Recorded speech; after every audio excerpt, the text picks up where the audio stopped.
नमस्कार, news top 9 मध्ये आपल्या सगळ्यांचे स्वागत। मी निखिला। पाहुयात लोकसभेचा आखाडा।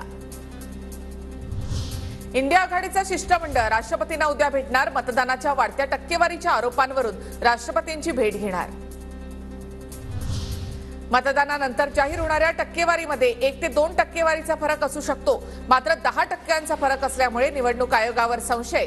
संजय राऊतांचं वक्तव्य। रात्री उशिरापर्यंत मतदान होत असल्यामुळे मतांच्या टक्केवारीमध्ये तफावत। विरोधकांकडून अजेंडा सेट करण्याचा प्रयत्न। चंद्रशेखर बावनकुळेंचं विरोधकांच्या आरोपांवर प्रत्युत्तर। निवडणूक आयोग कोणत्या आधारे मतदानाची आकडेवारी वाढवत आहे? मतांच्या टक्केवारीमधील 10 ते 12% तफावत ही गंभीर बाब। काँग्रेस प्रदेशाध्यक्ष नाना पटोले यांचं वक्तव्य।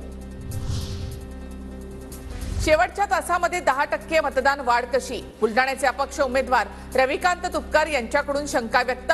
प्रत्येक मतदान केंद्रामधील व्हिडिओ रेकॉर्डिंग जतन करून ठेवण्याची मागणी। 14 जून 2022 मध्ये अयोध्येमध्ये शिंदेंनी मोदींसोबत सत्तेमध्ये जाण्यासाठी विनंती केली होती। तुरुंगामध्ये जाण्याचं वय राहिलं नाही असं शिंदे म्हणाले होते। संजय राऊतांचा गौप्यस्फोट।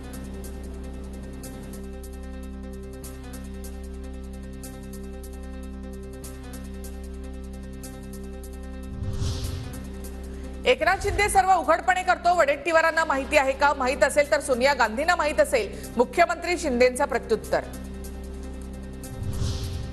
एकनाथ शिंदे 2013 मध्येच 4 आमदारांसह काँग्रेसमध्ये जाणार होते। आमदारांनी माघार घेतल्यामुळे शिंदेंचं बंड फसलं। ठाण्याचे ठाकरे गटाचे उमेदवार राजन विचारे यांचा दावा।